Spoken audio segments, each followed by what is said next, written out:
Buongiorno a tutti e benvenuti ad un nuovo episodio della serie Blunder, se li capisci li eviti. Questa serie secondo me è un'ottima opportunità, soprattutto per i giocatori meno esperti, di presentarmi una posizione, spiegandomi i propri ragionamenti e chiedendomi come avrei ragionato io in partita. Però è molto poco utilizzata, non ho capito perché. Ultimamente Franco Candeo, che ringrazio, mi ha sottoposto una posizione estremamente interessante, ma quello che c'è di più interessante, oltre alla posizione, è la domanda che ha fatto, la maniera di approcciarsi al problema. Ma vediamo innanzitutto la posizione. Allora, la domanda è stata: come posso calcolare che le possibilità di vittoria del bianco sono del 29% e quindi è un double take?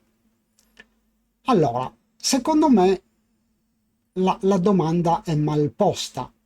Molto spesso non è assolutamente necessario calcolare, al massimo direi stimare, calcolare ci servirebbe una formula che sicuramente non esiste in questo tipo di posizioni, ma anche stimare le percentuali di vittoria difficile, è difficile e non è necessario.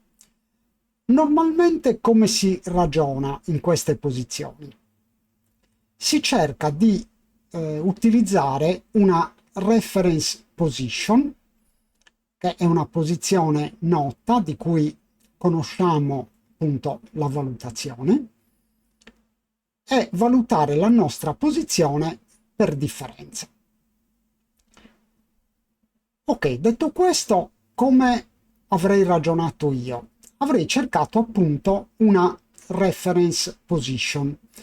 Allora, innanzitutto qui la partita è 0-0 match ai 5, ma per eliminare influenze dallo score metterei 0-0 ai 13 e partirei da una posizione ancora più standard in cui il nero ha un vantaggio iniziale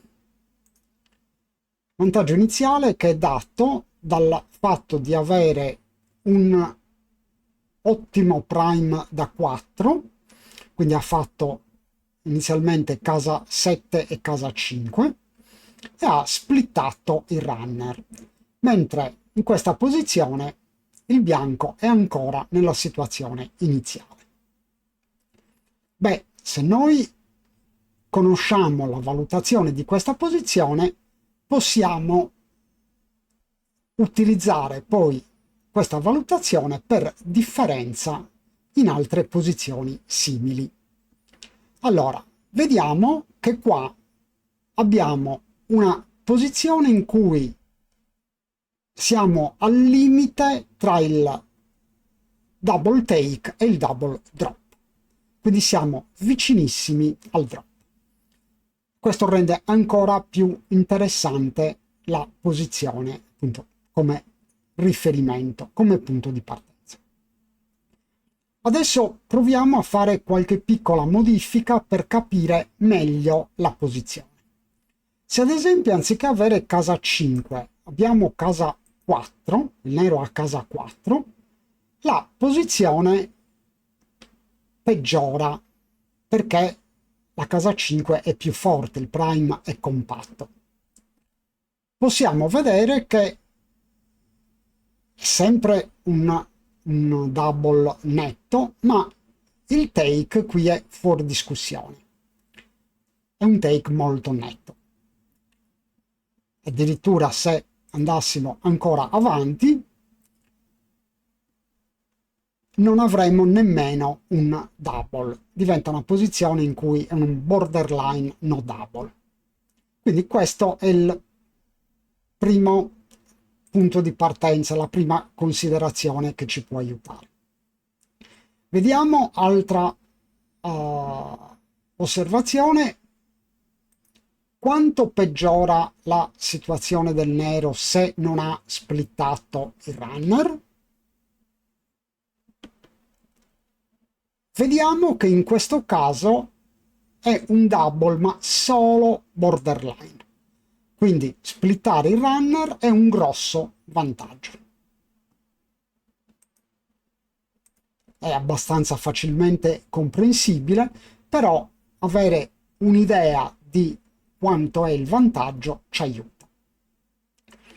Proviamo ancora a portare avanti una pedina dal mid e vediamo quanto migliora la posizione.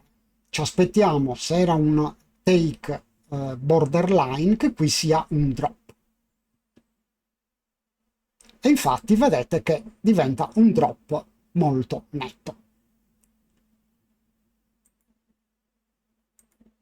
Altra verifica che farei: se il bianco, anziché essere nella posizione di partenza, ha costruito qualcosa, ad esempio casa 4, di quanto migliora la sua posizione?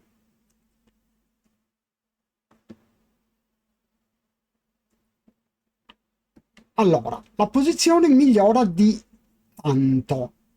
Vedete che il nero non ha più neanche il double, diventa un no double.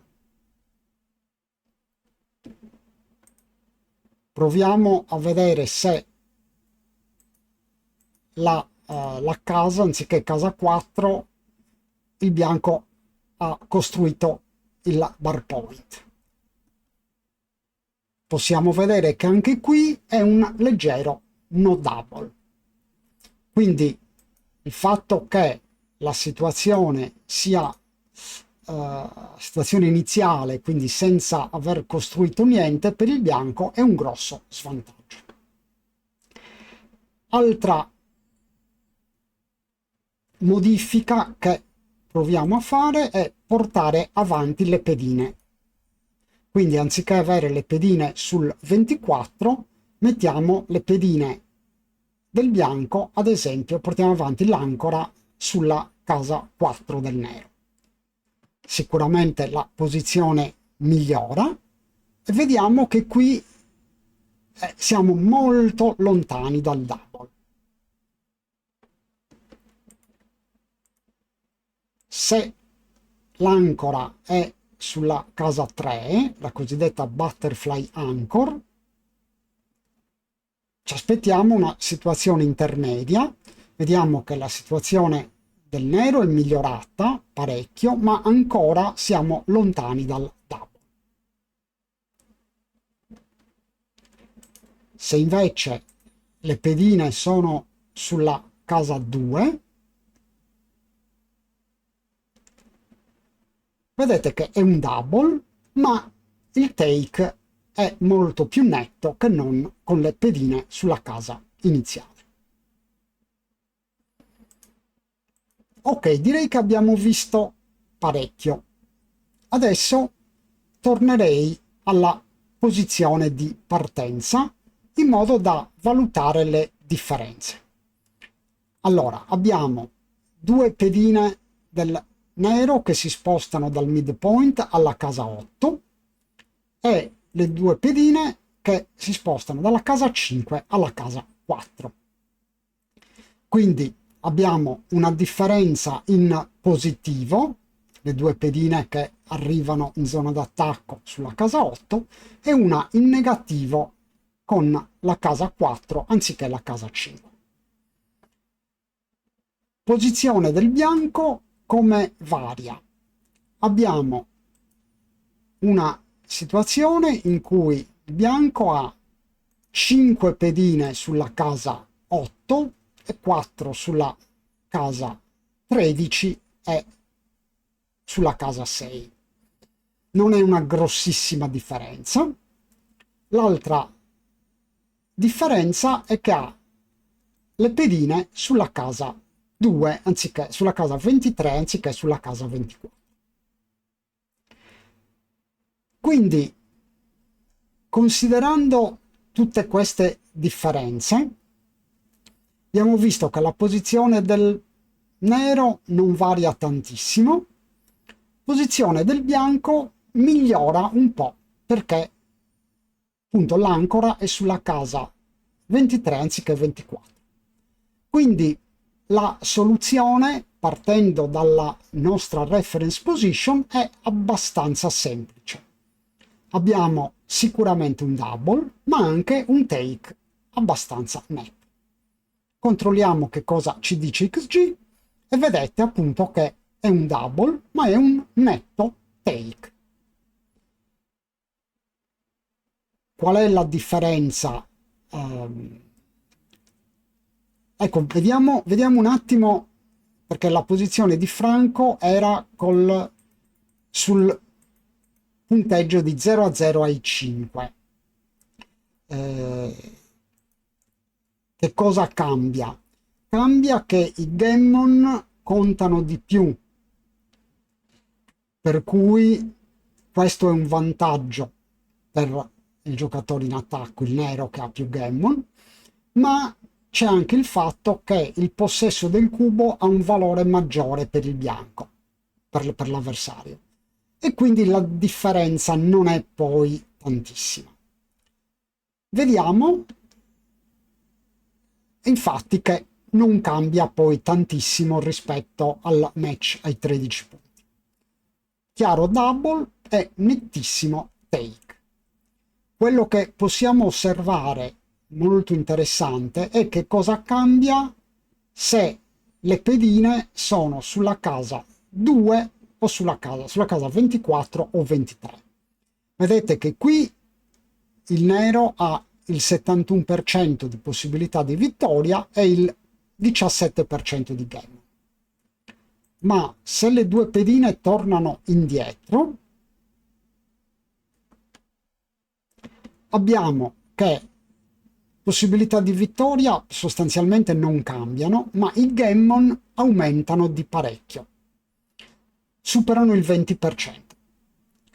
In questo caso, appunto, sul punteggio di 0 a 0 ai 5 diventa un leggerissimo drop, proprio per il fatto che i gammon hanno un valore importante. Quindi non so se sono riuscito a convincervi, spero di sì, però direi che è estremamente importante appunto l'approccio. Mentre Franco chiedeva come posso calcolare le possibilità di vittoria, che è un'operazione estremamente difficile, invece vedete che partendo da delle reference position, e sicuramente più reference position conoscete e padroneggiate e più siete avvantaggiati e troverete più facile prendere delle decisioni. Quindi più ne conoscete e meglio è. Quindi la mia raccomandazione è, in questo caso, partite dalla posizione che abbiamo scelto come partenza, che abbiamo visto che è un borderline take, memorizzatela, ripetete le prove che ho fatto io, quindi vedete come cambia la valutazione cambiando qualche aspetto della posizione, uno per volta, e vedrete che poi ve la ricorderete con molta più facilità. Questo stesso approccio va seguito in tante altre situazioni. Quindi le reference position sono un grandissimo aiuto per scegliere più facilmente in partita.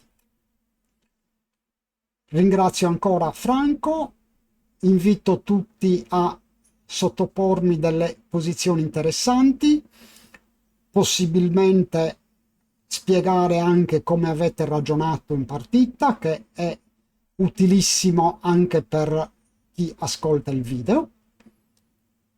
E poi io analizzerò le posizioni e produrrò dei nuovi video.